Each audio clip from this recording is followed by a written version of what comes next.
Como tu nueva esposa, te permito que tu madre viva en mi antiguo apartamento, anunció mi nuera en la fiesta de bodas. Yo sonreí. Lo agradezco, pero vivo muy feliz en mi propiedad. Mi hijo me interrumpió de inmediato.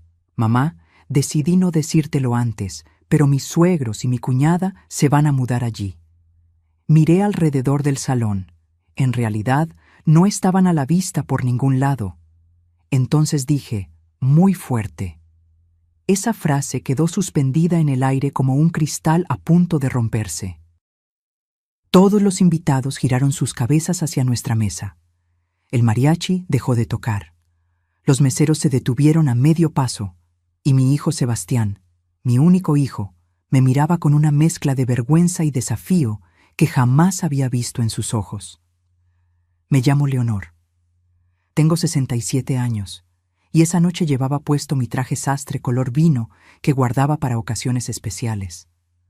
Había planchado cada pliegue con cuidado. Me até el cabello en un chongo elegante. Hasta me puse los aretes de perlas que mi difunto esposo Arturo me regaló en nuestro 20º aniversario. Quería verme digna para la boda de mi hijo. Quería que se sintiera orgulloso de mí. Qué equivocada estaba.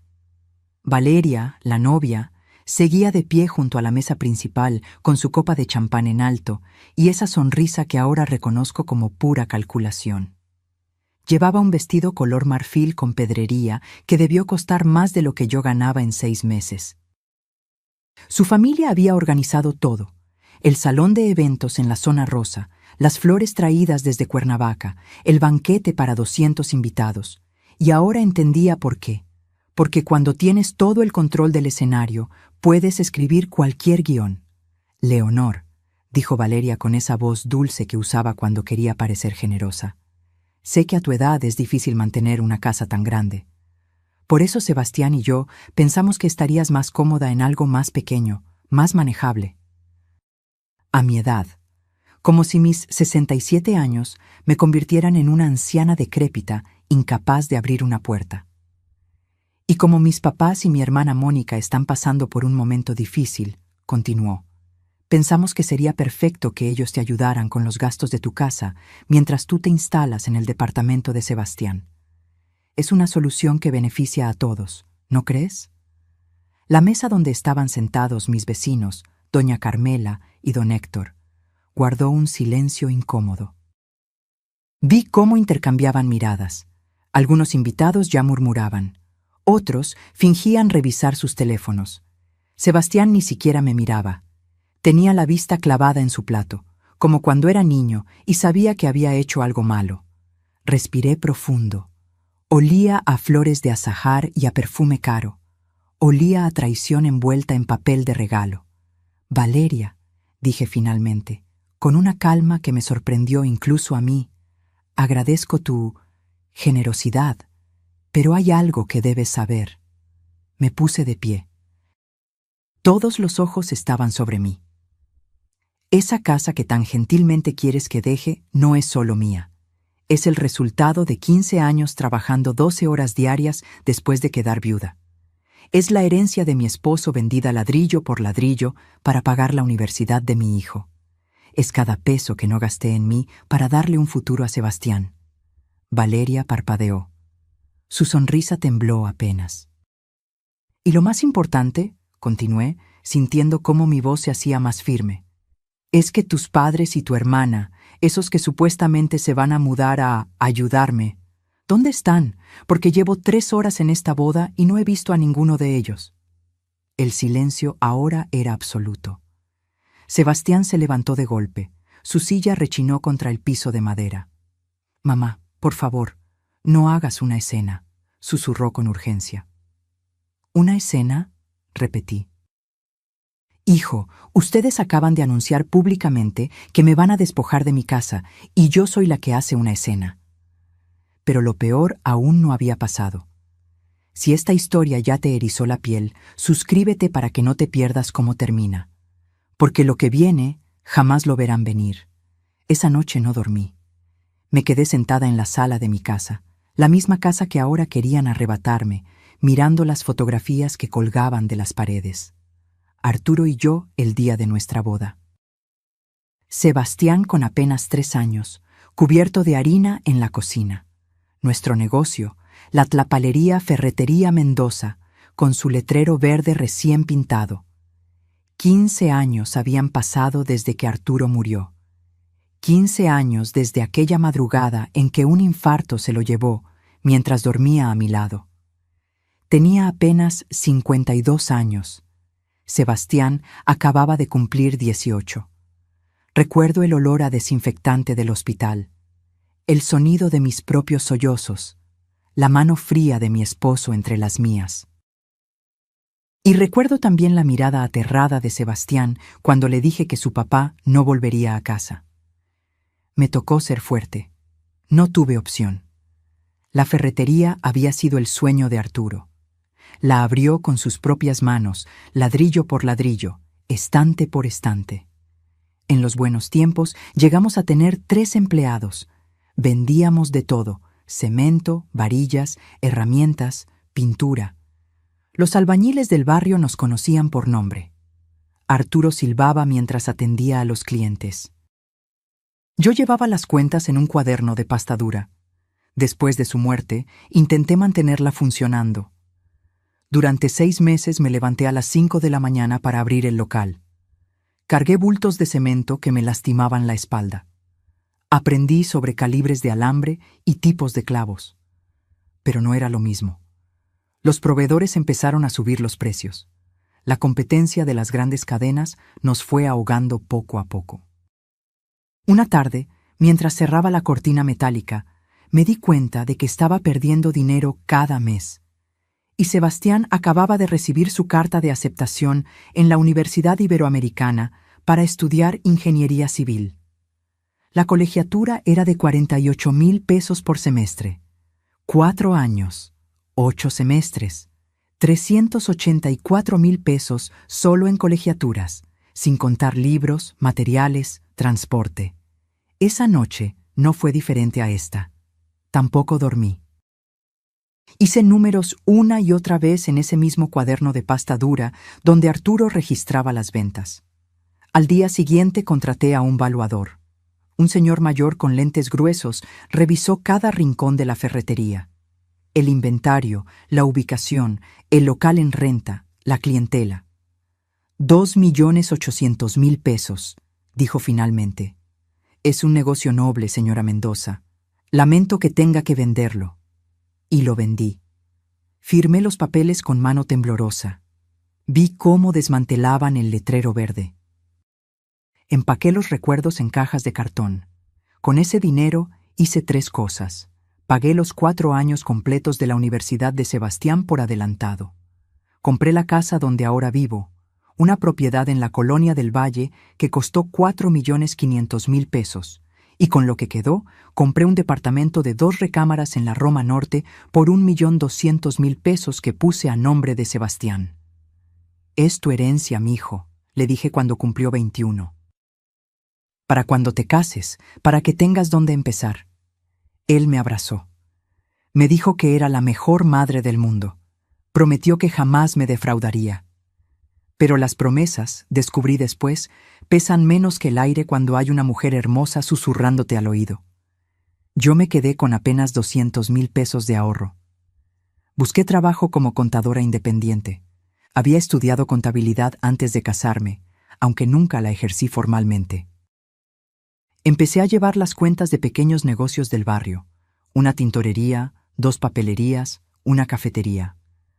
Ganaba lo suficiente para mis gastos sin tocar mis ahorros. Nunca le pedí nada a Sebastián, ni un peso, ni un favor. Quería que volara libre, que construyera su vida sin el peso de la culpa o la obligación. Pero ahora, sentada en mi sala a las 3 de la mañana, con el traje de fiesta todavía puesto y el maquillaje corrido por las lágrimas, me preguntaba si no había cometido el peor error de mi vida. Porque al darle todo sin pedirle nada a cambio, tal vez le enseñé que mi amor no tenía precio. Y lo que no tiene precio, cualquiera puede pisotearlo. La primera vez que Sebastián me habló de Valeria fue un domingo. Llegó a comer con esa sonrisa nerviosa que tenía cuando quería contarme algo importante. Traía flores, cosa que no hacía desde que era adolescente. Mamá, conocí a alguien, dijo mientras yo servía el mole que tanto le gustaba. Era hace 2 años.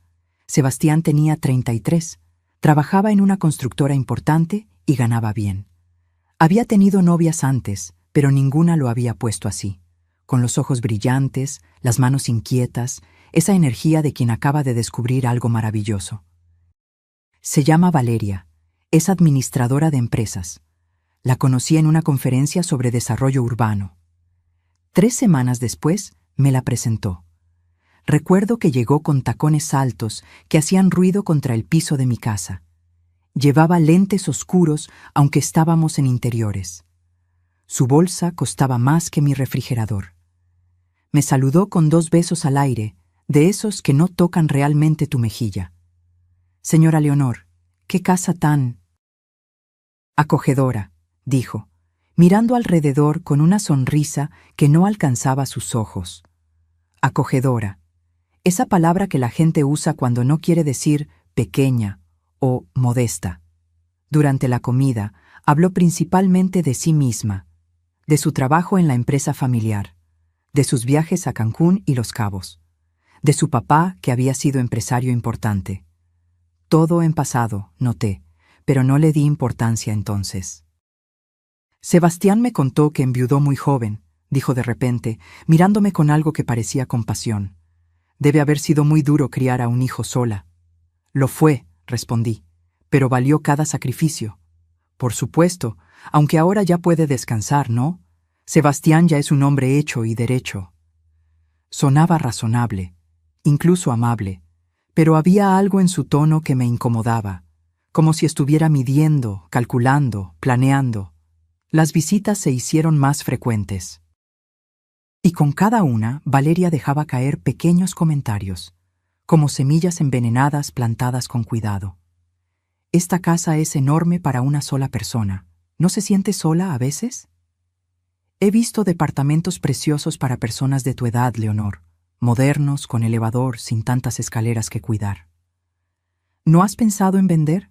Con lo que vale esta propiedad podrías vivir tranquila el resto de tu vida sin preocupaciones.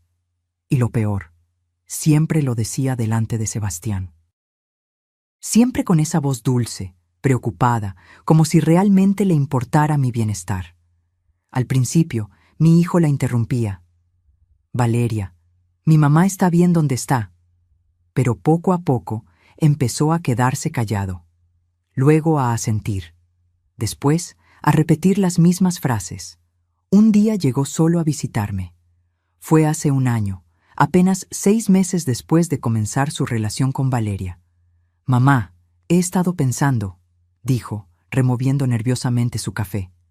Esta casa sí es muy grande para ti. Y el mantenimiento debe ser caro. Las escaleras, el jardín. Sebastián, llevo 15 años cuidando esta casa. Me gusta mi jardín. Me gusta tener espacio. Lo sé. Solo digo que, bueno, tienes el departamento. Es más práctico. Y podrías rentar esta casa, tener ingresos extras. Valeria no estaba presente, pero era como si estuviera sentada entre nosotros, susurrando desde sus labios. ¿Esto es idea tuya o de Valeria?, pregunté directamente. Se puso rojo. Es una conversación que tuvimos, sí, pero tiene sentido, mamá. Piénsalo. No volví a mencionar el tema, pero comencé a observar, a prestar atención. Noté cómo Valeria tocaba el brazo de Sebastián cada vez que yo decía algo. Un toque suave, casi imperceptible, pero constante, como un recordatorio. Noté cómo desviaba conversaciones cuando yo hablaba de mis planes, de las mejoras que quería hacer en la casa, de mi jardín de bugambilias.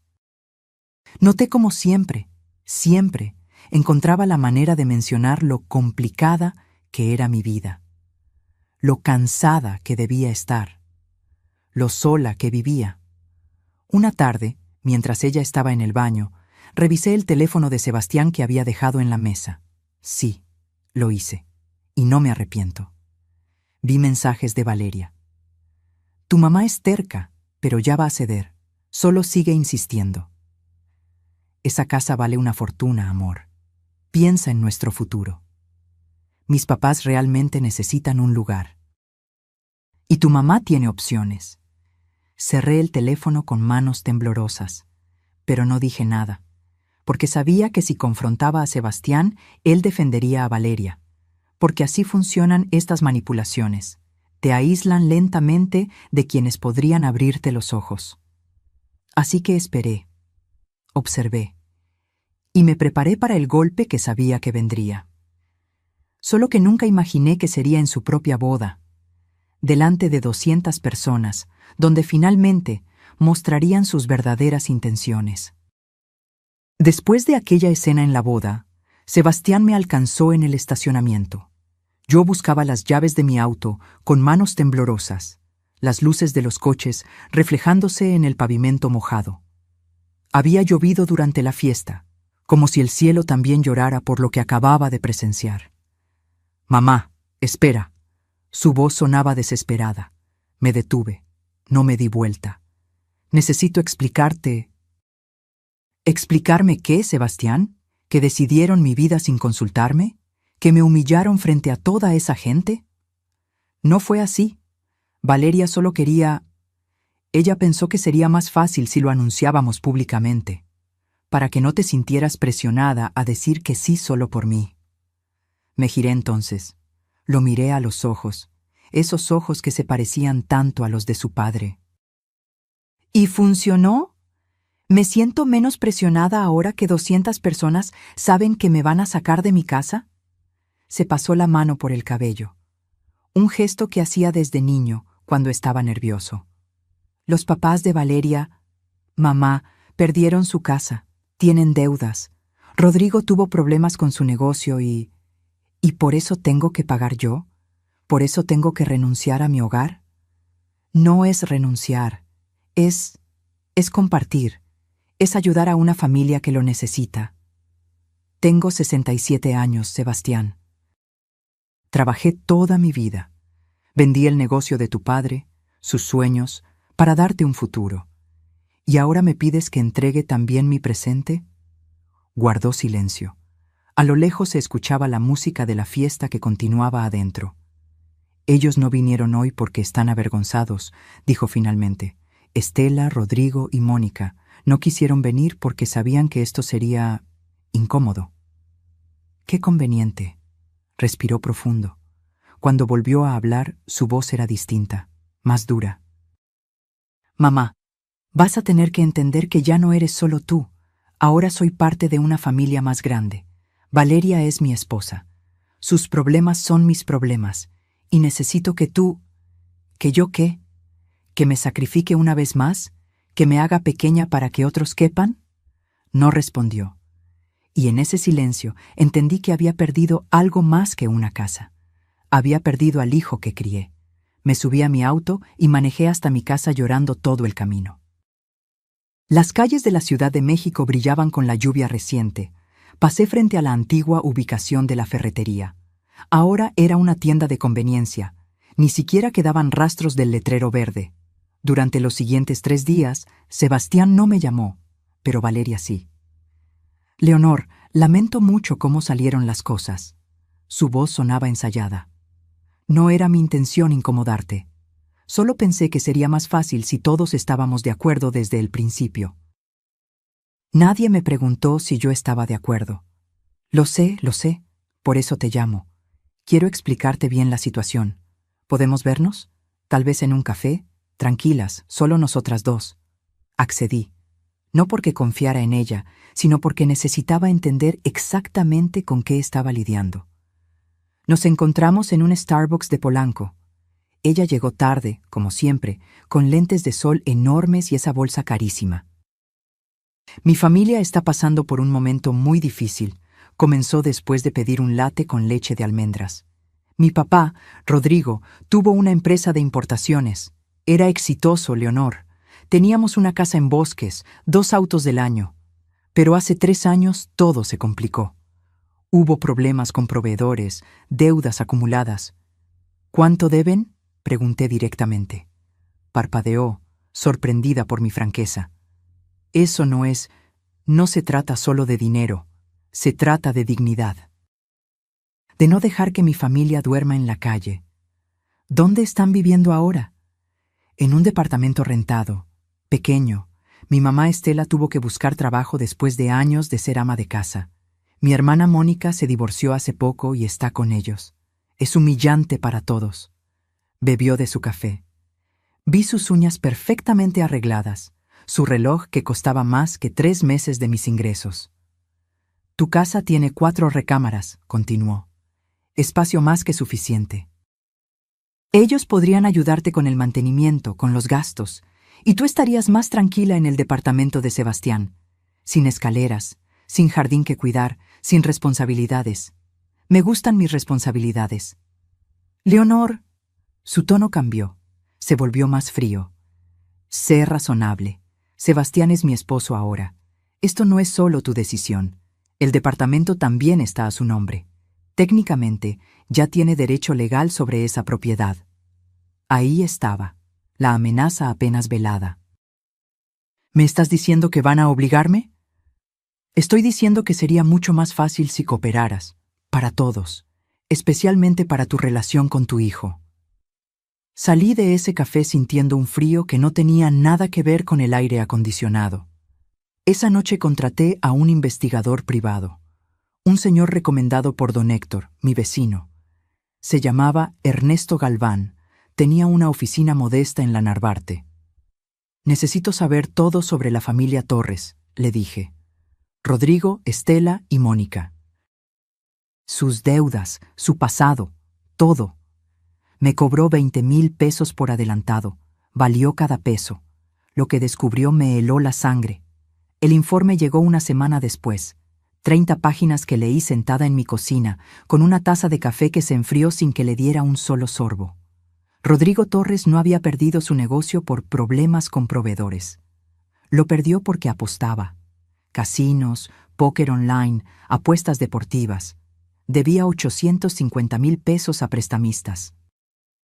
Uno de ellos con conexiones que preferí no investigar más a fondo. Estela Torres había sido despedida de su último empleo en una boutique por robo hormiga. Pequeñas cosas al principio. Un pañuelo, unos aretes, después montos mayores. La dueña no levantó cargos por lástima, pero la corrió sin recomendación. ¿Y Mónica? Mónica era quizás la peor.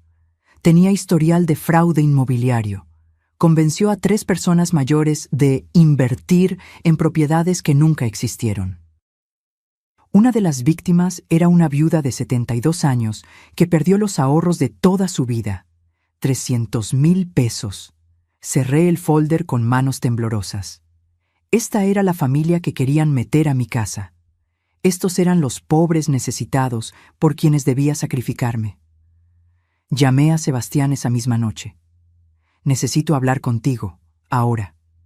Mamá, son las 10 de la noche. Ahora, Sebastián. Llegó una hora después, solo. Valeria se había quedado en el departamento que ahora compartían. El que yo había comprado pensando en su futuro, no en su prisión. Le mostré el informe. Vi cómo su rostro cambiaba de color con cada página. Esto tiene que ser un error. Ernesto Galván es el mejor investigador de la zona. Todo está documentado, facturas, denuncias, testimonios. Se dejó caer en el sofá, el mismo sofá donde le leía cuentos cuando era niño. Valeria no sabía, ¿estás seguro? ¿O simplemente no querías saberlo tú? Guardó silencio. Sebastián, esta gente tiene problemas serios, deudas con personas peligrosas, antecedentes criminales, y tú quieres meterlos a mi casa, a la casa que compré con el dinero del negocio de tu padre. Son la familia de mi esposa, y yo soy tu madre. ¿Eso ya no significa nada? Se levantó bruscamente. Sabía que harías esto. Valeria me advirtió que tratarías de sabotear nuestro matrimonio. Me quedé helada. ¿Perdón? Siempre has sido controladora, mamá. Nunca te ha gustado ninguna de mis novias.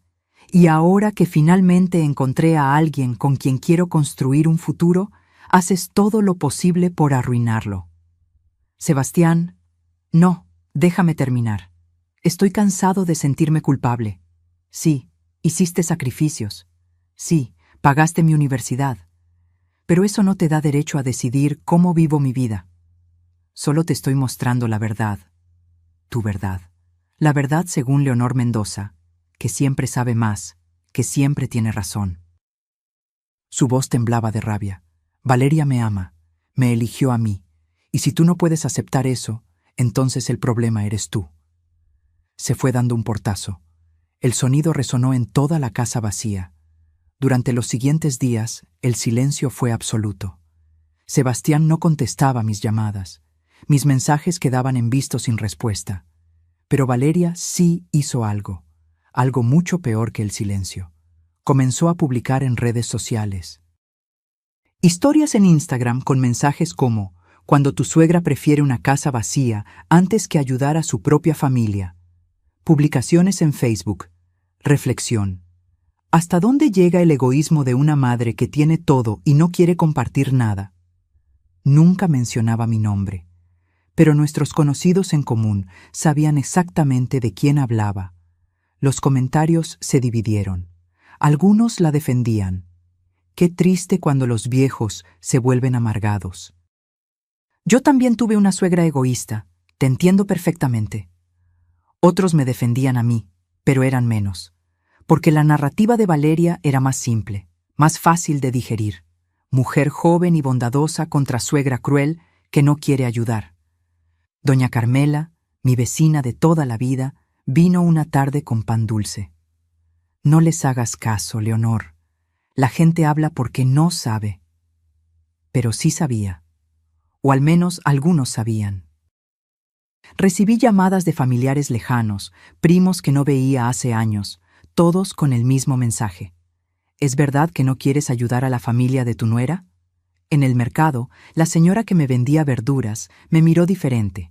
En misa, algunas mujeres dejaron de saludarme. La peor parte fue cuando fui al banco a hacer un trámite. La cajera me reconoció. Usted es la mamá de Sebastián Mendoza, ¿verdad? Vi lo que publicó su nuera. Qué pena, señora. Los hijos de ahora no valoran lo que uno hace por ellos. No era compasión lo que vi en sus ojos, era lástima, y algo peor, satisfacción. Ese placer morboso de ver a alguien más hundido en problemas. Una noche, alguien tocó mi puerta a las 11. Era Sebastián. Traía maletas. ¿Puedo quedarme aquí esta noche?, preguntó con voz pequeña. ¿Qué pasó? Discutimos. Valeria, ella dice que si no convenzo de mudarte es porque la amo más a ti que a ella. Lo dejé pasar. Le preparé té de manzanilla. Se sentó en la mesa de la cocina como cuando tenía 20 años y venía a contarme sus problemas. Mamá, estoy cansado. Valeria llora todos los días por sus papás. Me dice que soy un mal hijo porque no la apoyo. Pero tú también me haces sentir culpable. No quiero que te sientas culpable, hijo. Quiero que uses la cabeza. ¿Y si...? Se detuvo, como si le costara decir las palabras. ¿Y si les dejas la casa solo por un tiempo? Hasta que mejore su situación. 1 año, tal vez 2. Lo miré directamente. ¿Tú confías en que se irán después de ese tiempo? No respondió, porque sabía la respuesta. Se quedó esa noche. Pero en la mañana, Valeria llegó llorando, suplicándole que volviera. Y él se fue. Me quedé sola en mi casa. Esa casa que ahora sentía demasiado grande, demasiado silenciosa. Y por primera vez en 15 años, desde que enterré a Arturo, lloré sintiendo que había perdido todo. Pero aún no sabía que lo peor todavía estaba por llegar. Pasaron 2 semanas sin noticias de Sebastián. 2 semanas en las que me desperté cada mañana con un peso en el pecho que no me dejaba respirar bien.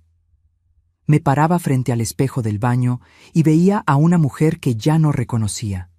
Ojos hinchados, arrugas más profundas, el cabello más gris de lo que recordaba. Pero el dolor, descubrí, puede convertirse en otra cosa cuando lo dejas reposar.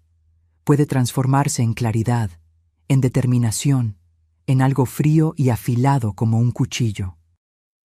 Una mañana me desperté diferente, me até el cabello, me puse mi blusa de siempre, preparé café Y tomé una decisión. No iba a seguir siendo la víctima de esta historia. Llamé nuevamente a Ernesto Galván. Señora Mendoza, su voz sonaba sorprendida. No esperaba saber de usted tan pronto. Necesito que profundice más, mucho más. Quiero saber todo sobre Valeria también, su pasado, sus relaciones anteriores, su trabajo, todo. Eso va a costar. Tengo ahorros. Dígame cuánto.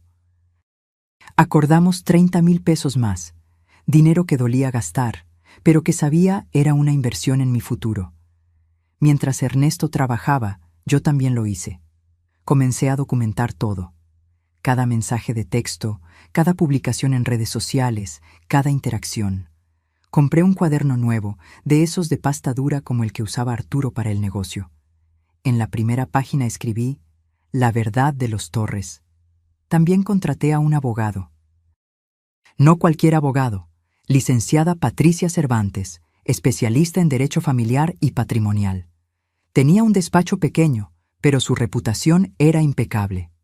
Cuénteme todo, dijo cuando nos sentamos en su oficina. Le conté. Desde la boda hasta las amenazas veladas de Valeria. Le mostré los documentos de propiedad de mi casa y del departamento.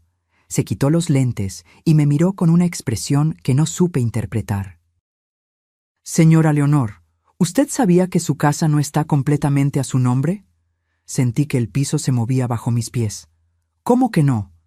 Cuando compró esta propiedad hace 15 años, firmó un fideicomiso. Mire aquí. Señaló una cláusula en los documentos que yo ni siquiera recordaba haber leído. La casa está en un fideicomiso familiar.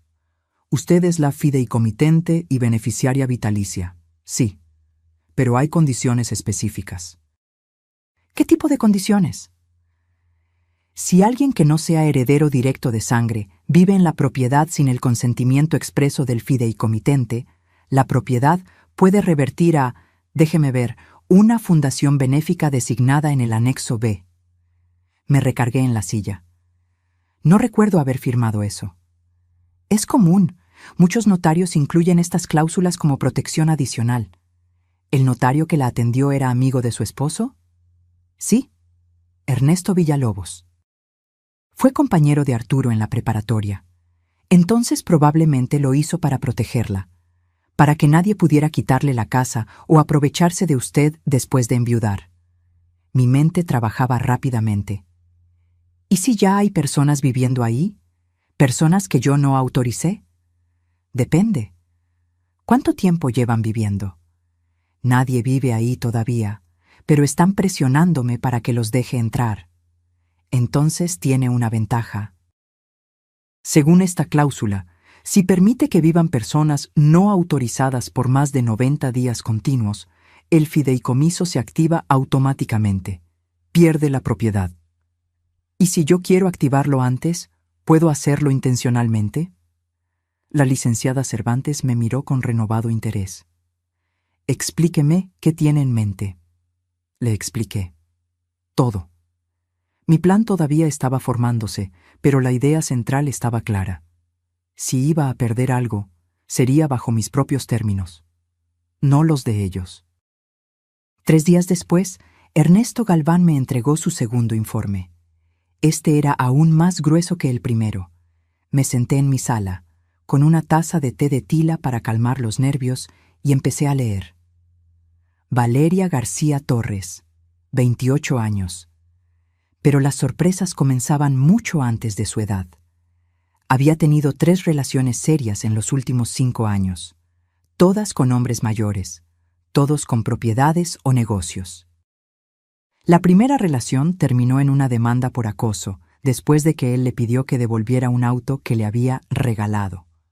Se arregló fuera de corte. La segunda relación fue con un empresario de Querétaro. Duraron 8 meses. 3 meses después de terminar, el hombre perdió su empresa en circunstancias extrañas. Documentos firmados que no recordaba haber firmado. Cuentas vaciadas. Nunca pudo probar que Valeria estuviera involucrada, pero el investigador había encontrado transferencias a nombre de Estela Torres en fechas sospechosas. La tercera relación, la tercera me dejó sin aire. había estado comprometida. El hombre se llamaba Ricardo Salinas, dueño de 3 franquicias de comida rápida. Rico, mucho más que Sebastián. El compromiso se rompió 2 semanas antes de la boda. ¿Por qué? Porque la madre de Ricardo contrató un investigador privado. Descubrió lo mismo que yo estaba descubriendo ahora, y Ricardo tuvo las agallas de terminar la relación. Valeria demandó por daño moral. Perdió el caso, pero Ricardo tuvo que pagarle 50,000 pesos solo para cerrar el proceso sin más escándalos. Después de eso apareció Sebastián, mi hijo, ingeniero civil con buen sueldo, propiedades y lo más importante, una madre viuda con una casa grande en colonia prestigiosa. Seguí leyendo. El informe incluía capturas de pantalla de conversaciones que Ernesto había conseguido a través de contactos. Mensajes entre Valeria y Mónica. Este sí pica. La vieja no va a durar mucho con esa presión. ¿Y si se niega? No se va a negar. Sebastián ya está de mi lado. Y si la vieja no coopera, haremos su vida imposible hasta que ceda. Mis manos temblaban tanto que tuve que dejar las hojas sobre la mesa. Había más. Valeria no trabajaba en ninguna empresa familiar. Esa empresa quebró hace 4 años. Desde entonces vivía de pequeños trabajos temporales y principalmente de préstamos de amigos y conocidos que nunca devolvía. Su título de administración de empresas era real, pero había sido suspendida de su último trabajo por malversación de fondos. Cantidades pequeñas, pero suficientes para que la despidieran sin recomendación. La familia Torres completa era una estafa ambulante. Y mi hijo se había casado con la cabecilla. Esa noche no dormí. Me quedé sentada en mi cocina, con todas las páginas del informe extendidas frente a mí, como piezas de un rompecabezas macabro. Pero ahora sabía la verdad. Y la verdad, por dolorosa que fuera, me daba poder. El teléfono sonó a las 2 de la mañana. Era Sebastián. «Mamá». Su voz sonaba extraña. «Necesito decirte algo».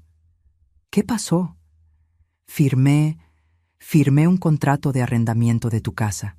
Valeria me dijo que tú ya habías aceptado mudarte y que solo faltaba formalizar el acuerdo con sus papás.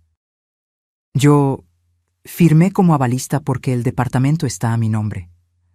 Me quedé en silencio, un silencio largo, pesado. «Mamá, ¿cuándo firmaste eso?» «Hace 3 días. Pero hoy vi el contrato completo y... Mamá, dice que sus papás pueden vivir ahí por tiempo indefinido y que si tú no desalojas en 30 días, pueden iniciar un proceso legal». Cerré los ojos, respiré profundo. «Ya veo. Lo siento. Yo pensé...» Valeria me dijo, «Ya sé lo que te dijo y sé lo que firmaste. ¿Qué voy a hacer?» «Tú ya hiciste tu elección, Sebastián. Ahora yo voy a hacer la mía». Colgué antes de que pudiera responder. Me serví una copa del brandy que guardaba para ocasiones especiales. Arturo lo había comprado para celebrar nuestro aniversario número 25. Nunca llegamos a ese aniversario. Bebí lentamente, sintiendo cómo el líquido quemaba mi garganta. Y entonces, con la claridad que solo llega en los momentos más oscuros, supe exactamente qué tenía que hacer. Les di exactamente lo que querían. O al menos, eso creyeron. 3 días después de esa llamada nocturna, invité a Sebastián y Valeria a mi casa. Preparé café y compré pan dulce de la panadería de la esquina, como hacía cuando Sebastián era niño. Valeria llegó con una sonrisa que no alcanzaba sus ojos. Sebastián no me miraba directamente. «Gracias por recibirnos, Leonor», dijo ella, acomodándose en mi sofá como si ya fuera suyo. «Sé que las cosas se pusieron tensas, pero al final, la familia es familia, ¿verdad?». Sonreí. Una sonrisa cansada, derrotada. La sonrisa que querían ver. «Tienen razón. He estado pensando mucho estos días». Serví el café con mano ligeramente temblorosa. Un detalle que no pasó desapercibido. «Ya no soy joven. Esta casa es mucho para mí sola». Vi cómo Valeria se enderezaba, cómo sus ojos brillaban con victoria anticipada.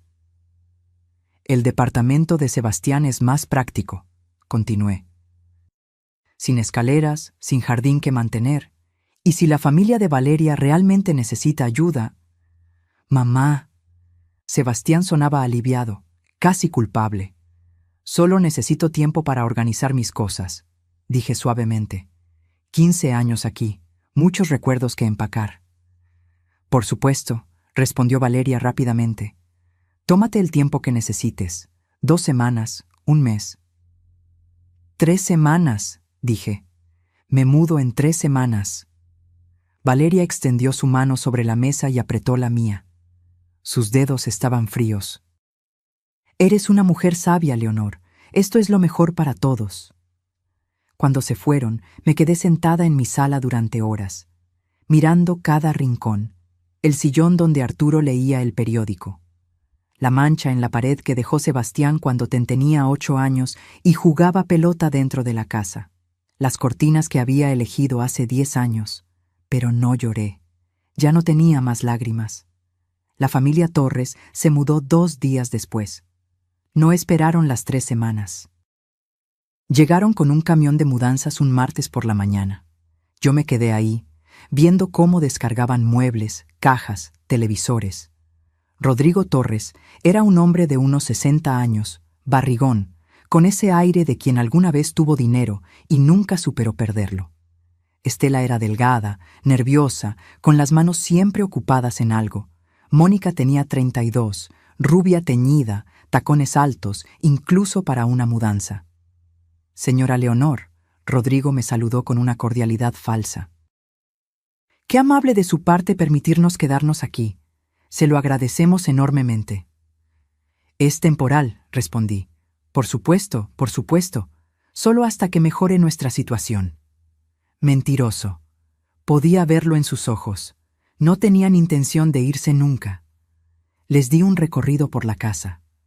Les mostré dónde estaban las llaves del agua, cómo funcionaba la calefacción, dónde guardaba las herramientas. Esta recámara era de mi hijo, dije, abriendo la puerta del cuarto que aún conservaba algunos de sus trofeos de fútbol. Perfecta para mí, dijo Mónica, entrando sin pedir permiso. Arrancó un póster de la pared. Esto tiene que irse, voy a pintar de rosa. Algo se apretó en mi pecho, pero solo asentí. En mi recámara, la principal, Estela tocaba mis cosas. ¿Este reloj? Señaló el reloj de pared antiguo que colgaba junto a la ventana. ¿Es de valor? Era de mi esposo. Su abuelo se lo regaló. Está un poco pasado de moda, ¿no?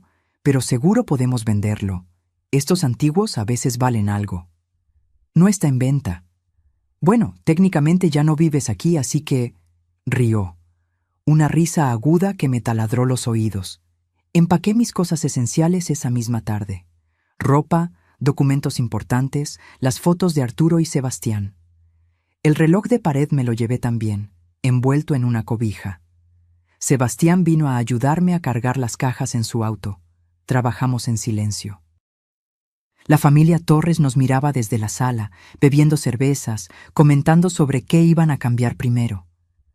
Esa cocina está muy anticuada, escuché a Mónica decir. Necesita remodelación completa. En el departamento de Sebastián, el que ahora sería mi hogar, desempaqué mis cosas con movimientos mecánicos. Era un espacio bonito, 2 recámaras, buena iluminación. Pero se sentía ajeno, como un hotel donde estaba de visita. Colgué el reloj en la sala. Sebastián me ayudó a nivelarlo. Mamá, sé que esto es difícil. Está bien, mentí. Valeria prometió que será temporal. En cuanto sus papás consigan trabajo... No respondí. No tenía sentido.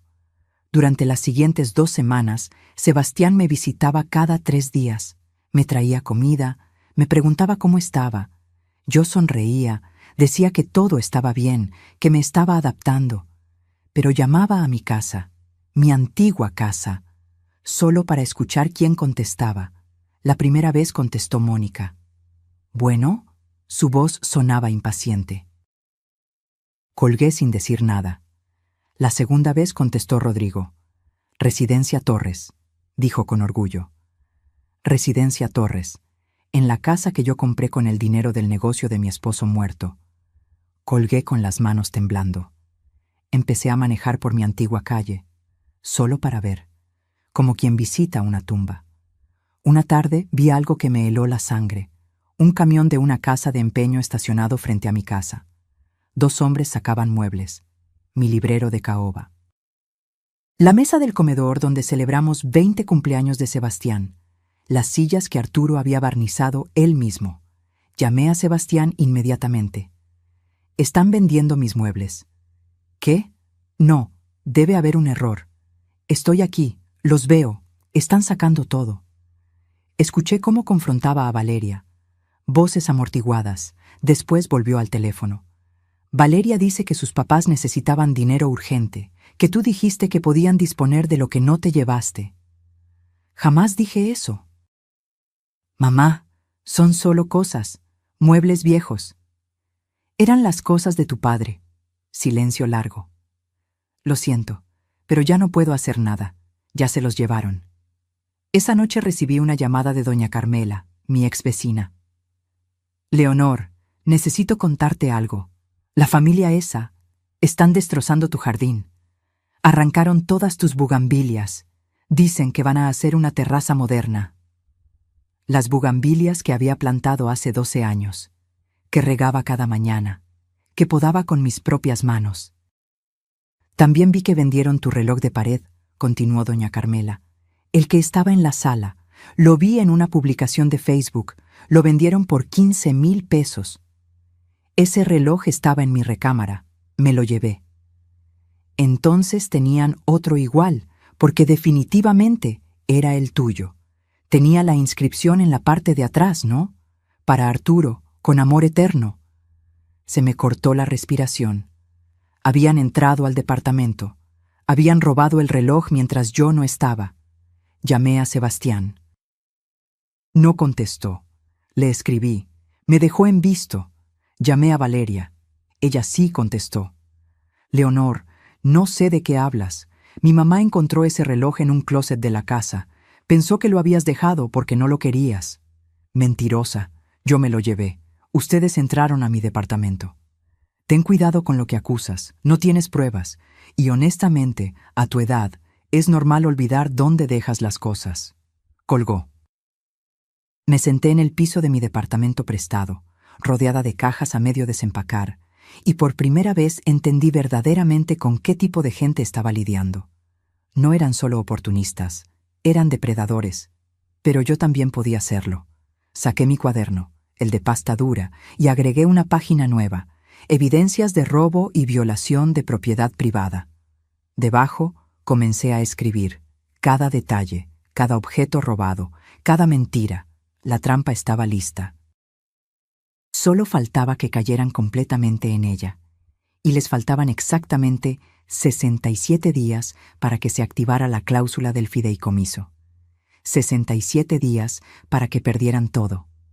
67 días para mi venganza. El día 75, después de que los Torres se mudaran a mi casa, llamé a la licenciada Cervantes. Es hora, dije simplemente. ¿Estás segura?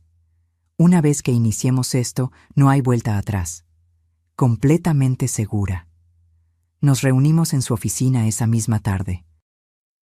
Llevé mi cuaderno, todas las evidencias que había recopilado, las fotografías que doña Carmela me había enviado, capturas de pantalla de las publicaciones donde vendían mis pertenencias. Han pasado más de 90 días, explicó la licenciada, revisando sus notas. Según la cláusula del fideicomiso, al permitir que personas no autorizadas vivan en la propiedad por más de 90 días consecutivos, usted ha violado los términos del contrato. Pero yo no los autoricé, ellos se impusieron. Legalmente, al mudarse y entregarles las llaves, se considera autorización implícita. Sin embargo, me miró por encima de sus lentes. Hay una cláusula adicional que probablemente nunca leyó completamente. Abrió el documento del fideicomiso en una página marcada con banderitas amarillas. Dice aquí: En caso de violación de los términos por coerción o fraude comprobable hacia el fideicomitente, éste puede solicitar la activación inmediata del fideicomiso con transferencia de la propiedad a la fundación benéfica designada, conservando el derecho de residencia vitalicia si así lo desea. No entiendo. ¿Significa que si puede probar que la obligaron a dejar su casa mediante engaño o manipulación, usted puede activar el fideicomiso intencionalmente? La propiedad pasa a la fundación, los Torres no tienen ningún derecho sobre ella, y usted puede elegir si quiere seguir viviendo ahí como beneficiaria vitalicia. Sentí como algo se expandía en mi pecho. Esperanza, poder. ¿Y puedo probarlo? Con lo que me mostró hoy sí, el contrato de arrendamiento que su hijo firmó sin su consentimiento, los mensajes de texto amenazantes, las ventas no autorizadas de su propiedad personal, el robo del reloj, todo esto constituye coerción y fraude. ¿Cuánto tiempo tomará? Si presentamos hoy, y considerando que tenemos documentación sólida, podríamos tener una resolución en 3 semanas, tal vez 4. Háganlo. Esa noche no le dije nada a Sebastián, ni siquiera cuando vino con comida china y me preguntó cómo estaba. Comí mi chow mein en silencio, asentía en los momentos apropiados, dejaba que hablara sobre su trabajo. Valeria está muy feliz, comentó. Dice que sus papás finalmente se sienten en paz. Que tu casa les dio estabilidad. ¡Qué bien!, respondí con una sonrisa suave. ¿Ves, mamá? Al final todo salió bien, solo necesitabas adaptarte al cambio. Quise gritarle. Quise mostrarle todas las fotos, todas las pruebas de lo que su preciosa esposa y su familia estaban haciendo. Pero me contuve. El silencio también es un arma, y yo estaba aprendiendo a usarlo. Una semana después, recibí la notificación oficial. La licenciada Cervantes había presentado la demanda. El juzgado familiar había aceptado el caso con carácter urgente, dada la evidencia de fraude y manipulación hacia una mujer mayor. Ahora viene la parte interesante, me dijo por teléfono. Van a notificar a todas las partes involucradas, su hijo, su nuera y los residentes actuales de la propiedad. Tienen 5 días hábiles para responder. ¿Y después? Después hay una audiencia, y ahí es donde usted va a tener que ser muy fuerte, Leonor. Van a intentar pintarla como la villana, como la madre egoísta que se arrepintió de ayudar. ¡Que lo intenten! La notificación llegó un martes. Sebastián apareció en mi departamento a las 8 de la noche. No tocó. Tenía llave. Entró como huracán. ¿Qué es esto?, gritó agitando los papeles. ¿Una demanda? ¿Nos estás demandando? Me quedé sentada en el sofá, con mi tejido en las manos. Había comenzado a tejer una bufanda. Algo para mantener las manos ocupadas. No los estoy demandando a ustedes. Estoy ejerciendo mi derecho sobre mi propiedad. Es lo mismo. Mamá, ¿cómo pudiste? La familia de Valeria va a quedar en la calle. Como yo quedé de mi propia casa. Tú elegiste mudarte. Dejé el tejido a un lado. Lo miré directamente. ¿Elegí? Sebastián, firmaste un contrato a mis espaldas. Me presionaron públicamente en tu boda. Vendieron los muebles de tu padre. Robaron el reloj que tu papá amaba. Destruyeron mi jardín. ¿Eso es elegir? Se pasó las manos por el cabello. Un gesto que ahora me recordaba más a su suegro que a Arturo. Fueron errores, malentendidos. Pero esto es cruel, mamá. Valeria está destruida. Llora todos los días. Qué conveniente. ¿Qué te pasó? No eres la mujer que me crió. La mamá que conocí nunca sería tan vengativa. Me puse de pie. Tenía que alzar la vista para mirarlo a los ojos, pero mi voz no tembló. La mamá que conociste murió el día que tú elegiste a una mujer que apenas conocías sobre la mujer que sacrificó todo por ti. La mamá que conociste se quedó enterrada bajo 15 años de sacrificio que tú pisoteaste en 3 meses de matrimonio. Mamá, la audiencia es en 2 semanas. Ahí presento todas mis pruebas. El juez decidirá. Y Sebastián, hice una pausa. Te sugiero que consigas un buen abogado, porque los cargos por robo de propiedad personal y venta ilegal de bienes ajenos también están en el expediente. Se quedó pálido. ¿Nos vas a meter a la cárcel? Yo no. La ley lo hará si encuentran culpables a quienes vendieron el reloj de tu padre, mis muebles y todo lo demás.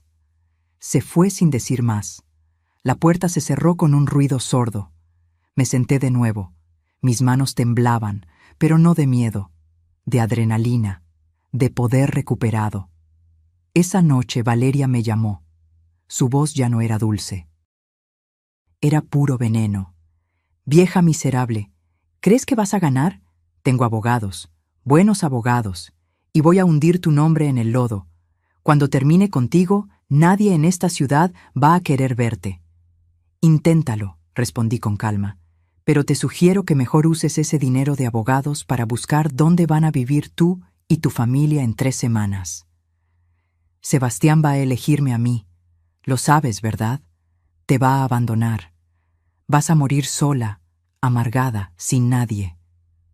Quizás, pero voy a morir en mi casa. O al menos sabiendo que hice lo correcto. Colgué. Las 2 semanas siguientes fueron un infierno. Valeria cumplió su amenaza. Publicó en todas sus redes sociales. Me pintó como la suegra del demonio. Una mujer cruel que estaba desalojando a una familia vulnerable. Recibí mensajes de odio, llamadas anónimas. Alguien rayó mi auto con las palabras «vieja egoísta». Pero también recibí otras llamadas. De las víctimas anteriores de Mónica. Del exprometido de Valeria, Ricardo, quien ofreció declarar en mi favor. De vecinos que habían visto cómo los Torres destruían mi propiedad. La licenciada Cervantes organizó todo meticulosamente. Cada evidencia, cada testimonio, cada documento. Vamos a ganar, me dijo la noche antes de la audiencia. Pero prepárese, mañana va a ser difícil. Estoy lista. Y lo estaba. Después de 75 días de sentirme pisoteada, humillada, invisible, finalmente estaba lista para rugir. El día de la audiencia me desperté antes del alba. Me puse mi traje sastre gris, el mismo que usaba cuando llevaba contabilidades importantes. Me peiné con cuidado. Me pinté los labios de un rojo discreto. Quería verme como lo que era, una mujer de 67 años que sabía exactamente lo que valía. La licenciada Cervantes me recogió a las 7:30. ¿Nerviosa?, preguntó mientras manejaba hacia el juzgado. Tranquila, respondí, y era verdad. Había pasado por demasiado para tener miedo ahora. La sala de audiencias era más pequeña de lo que imaginaba. Paredes color beige, escritorios de madera oscura, el escudo nacional colgado detrás del estrado del juez. Olía a papel viejo y a desinfectante. Los Torres ya estaban ahí. Rodrigo con un traje que le quedaba apretado en el vientre. Estela con un vestido negro como si fuera a un funeral. Mónica con tacones demasiado altos y maquillaje demasiado marcado. Y Valeria. Valeria llevaba un vestido sencillo color crema, sin joyas, con el cabello recogido en una cola de caballo. La imagen perfecta de la humildad. Sebastián estaba sentado junto a ella. No me miró cuando entré. El juez era un hombre de unos 50 años, de lentes gruesos y expresión seria. Se llamaba Héctor Ramírez, según la placa en su escritorio. «Buenos días», dijo cuando todos estuvimos sentados.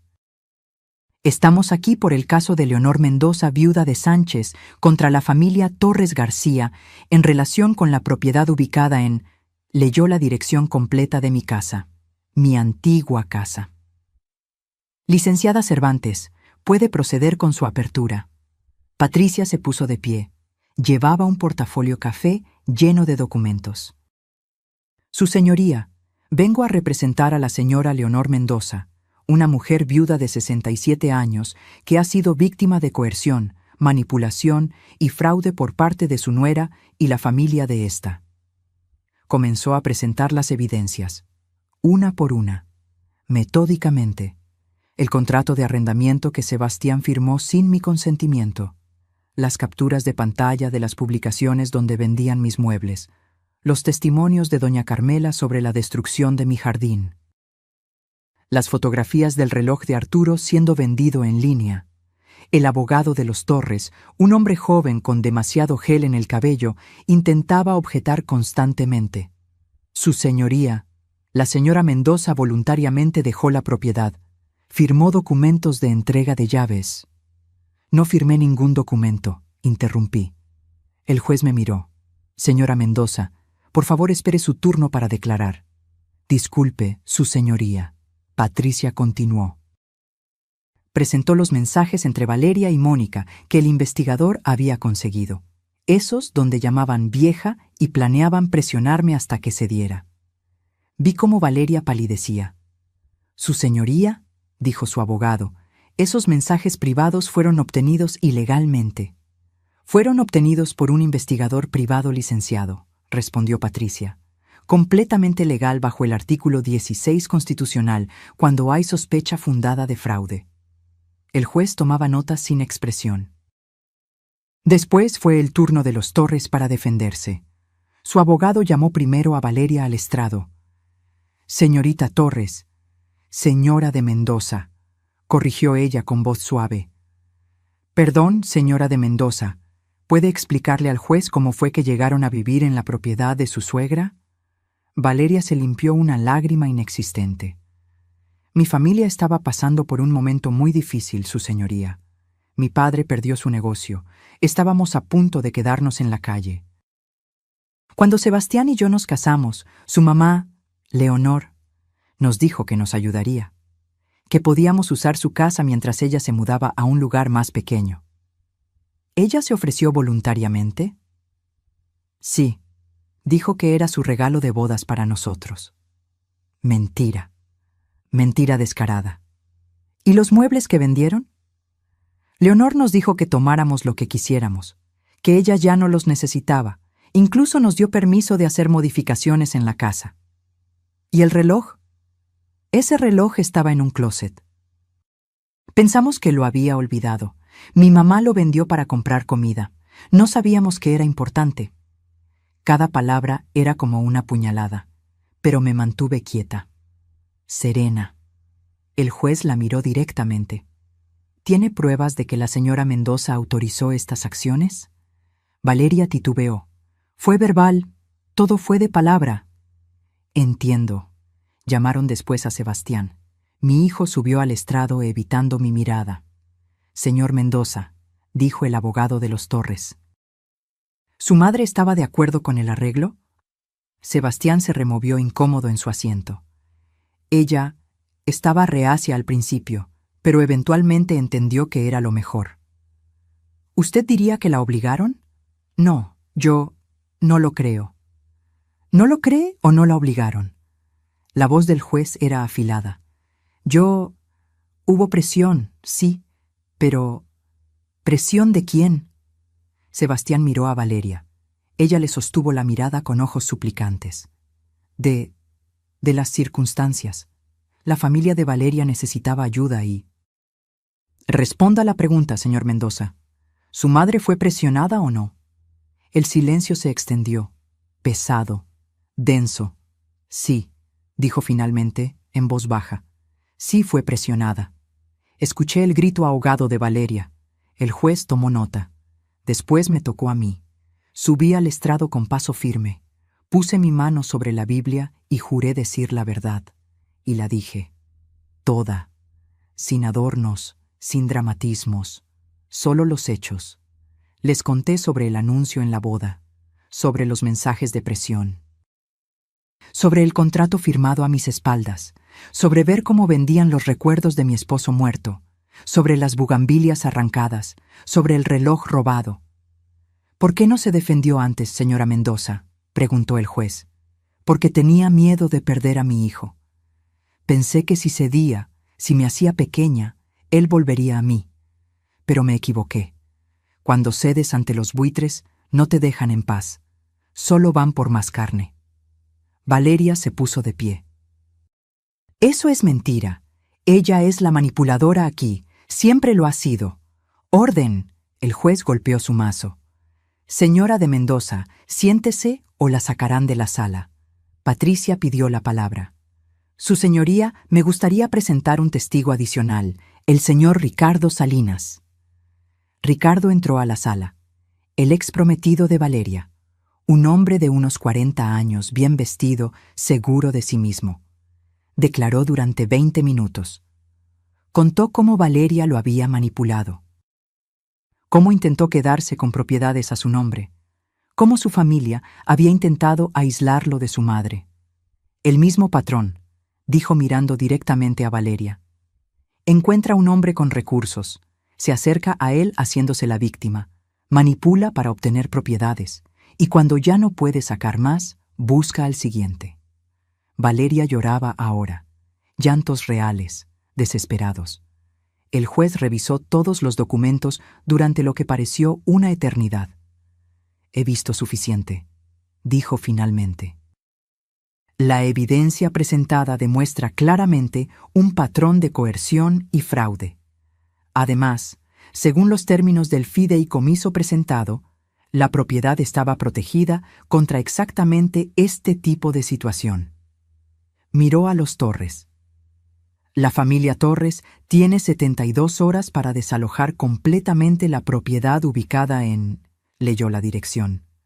Cualquier bien que permanezca después de ese plazo será considerado abandonado. Además, se ordenará una investigación por los cargos de venta ilegal de propiedad ajena. ¡No!, gritó Estela. ¡No tenemos a dónde ir! Debieron pensarlo antes de destruir el patrimonio de la señora Mendoza. Luego me miró a mí. Señora Mendoza, según los términos del fideicomiso, usted tiene dos opciones: recuperar la residencia vitalicia en la propiedad o proceder con la transferencia a la fundación benéfica designada, que según veo aquí es Fundación Mujeres Viudas en Esperanza. Respiré profundo. Elijo la transferencia a la fundación, su señoría, con la condición de que esa casa se use para albergar temporalmente a mujeres viudas que hayan perdido sus hogares por circunstancias injustas. Mujeres como yo, casi fui. El juez asintió con algo que parecía aprobación. Así se hará. Esta audiencia ha concluido. Cuando salimos de la sala, Sebastián me alcanzó en el pasillo. Mamá, yo no sabía que Valeria... Sí sabías, solo no quisiste ver. ¿Puedes perdonarme? Lo miré. Mi hijo, el niño que cargué en brazos, el joven que aplaudí en su graduación, el hombre que eligió a una extraña sobre mí. Algún día, tal vez. Pero hoy no, Sebastián. Hoy necesito sanar. Me alejé sin mirar atrás. Valeria estaba recargada contra la pared, sollozando. Rodrigo gritaba obscenidades. Estela lloraba.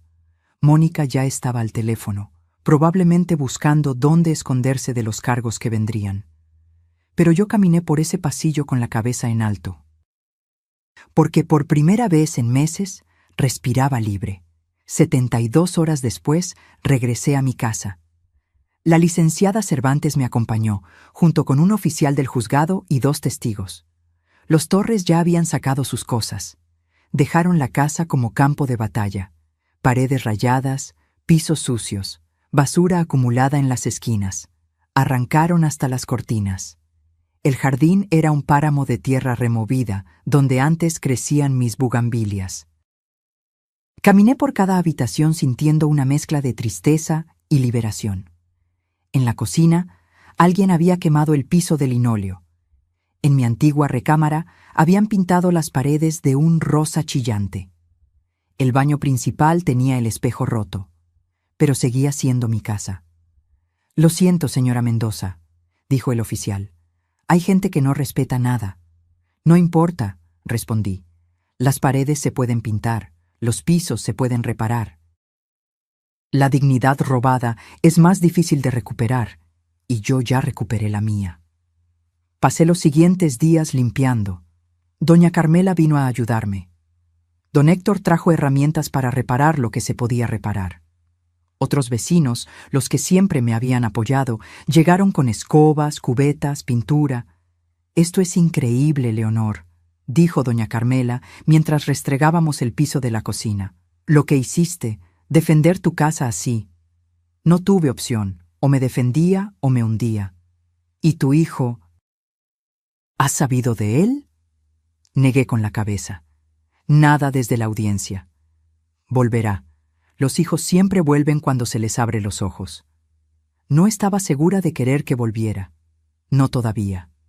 Una semana después, recibí una llamada de la Fundación Mujeres Viudas en Esperanza. La directora, una mujer llamada Graciela Ramos, quería reunirse conmigo.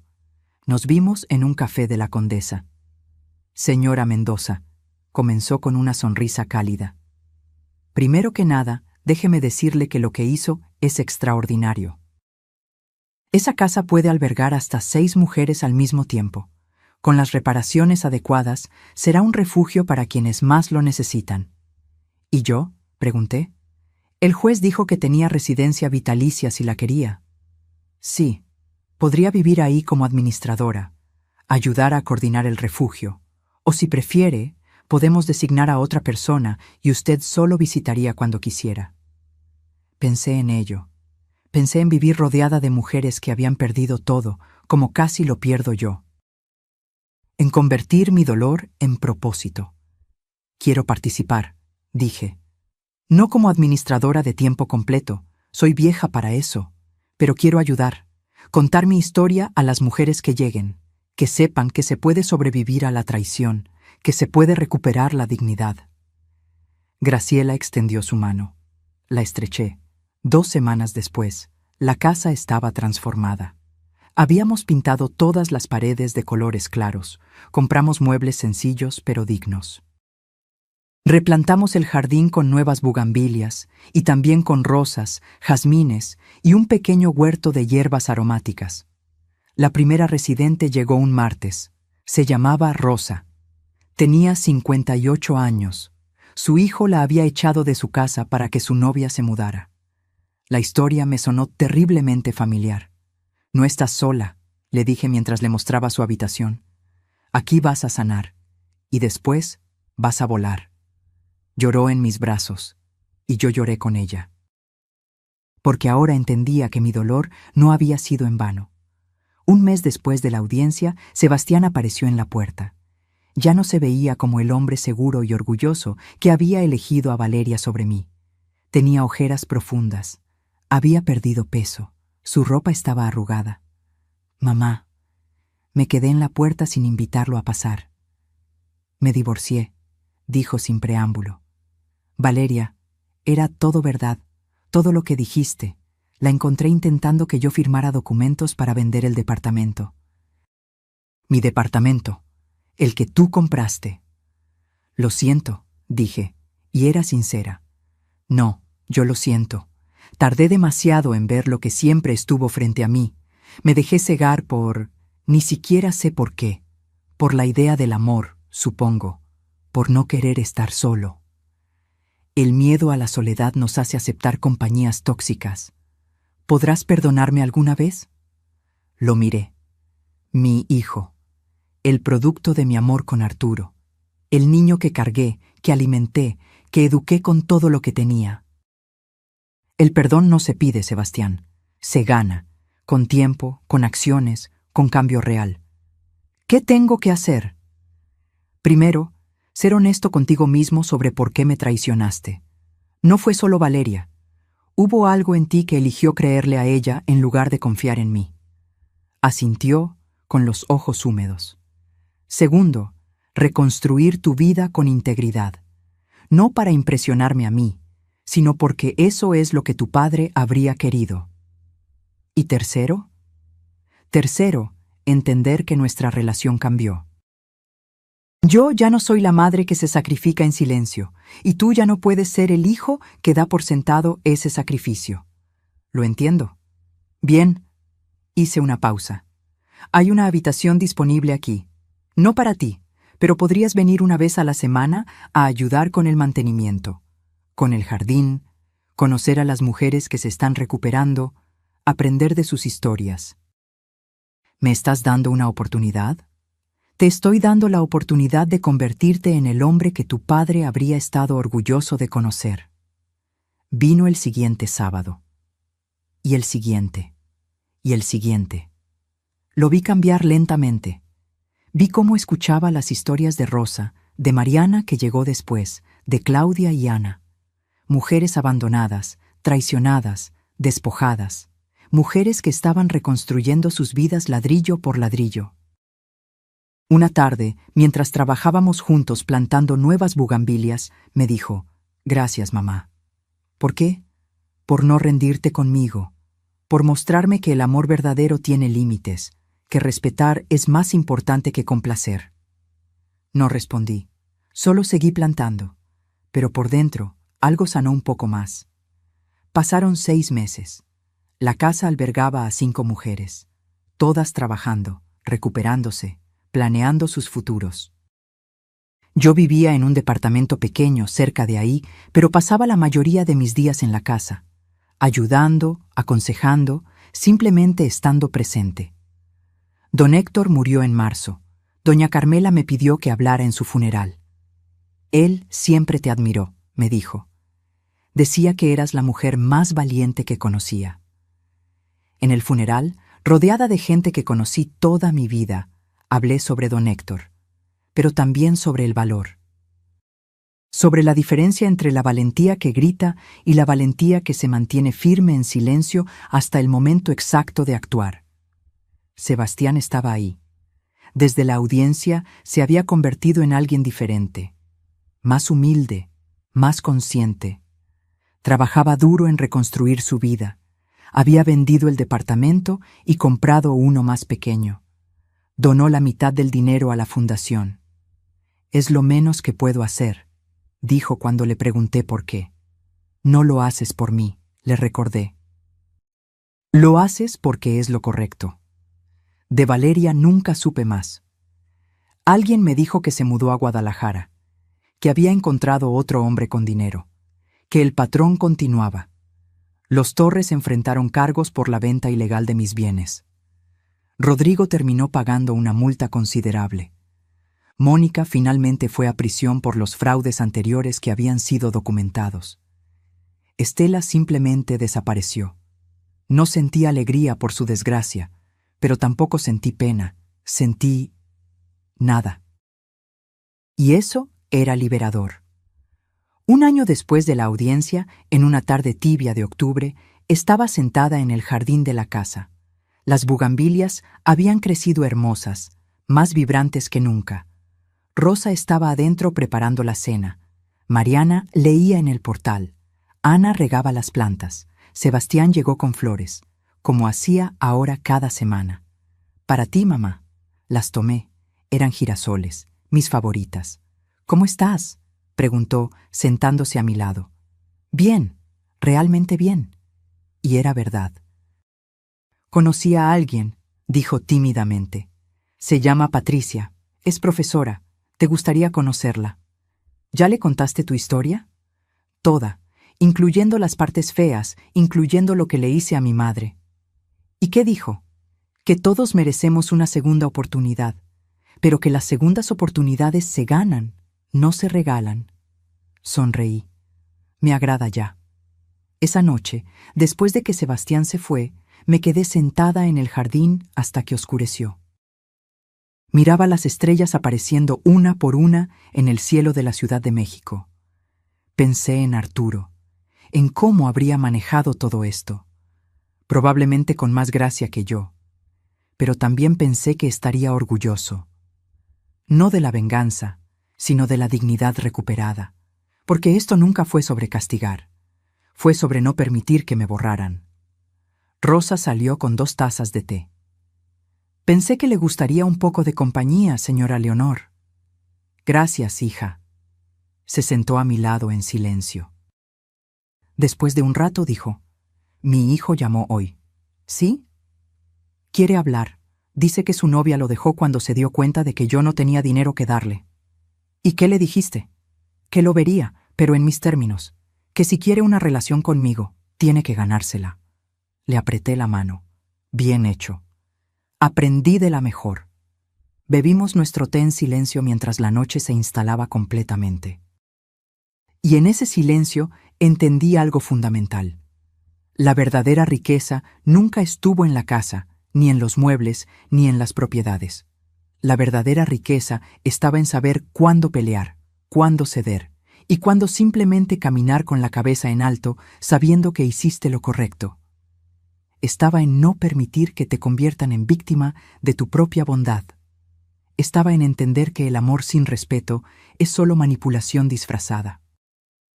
Y estaba en saber que nunca es tarde para defender lo que te pertenece, no por codicia, sino por dignidad. Miré hacia la casa, las luces encendidas en cada ventana, mujeres que habían tocado fondo y ahora se levantaban, mujeres que, como yo, habían aprendido que rendirse no es la única opción. Y sonreí, porque esta casa, con su historia de dolor transformado en refugio, era mi mejor venganza contra aquellos que pensaron que podían quebrarme. No me quebraron, me fortalecieron. Y esa era una victoria mucho más dulce que cualquier otra cosa que pudiera haber imaginado. Reflexión final. A veces la vida nos pone en situaciones donde tenemos que elegir entre ser amables o ser fuertes. Yo aprendí que las mujeres más poderosas son las que saben ser ambas cosas, pero nunca al costo de su propia dignidad. Si mi historia te tocó el corazón, si alguna vez te has sentido invisible en tu propia vida, si has sacrificado tanto que olvidaste que tú también importas, entonces escribe en los comentarios desde dónde nos acompañas. Cuéntame tu historia. Porque todas tenemos una, y todas merecemos ser escuchadas.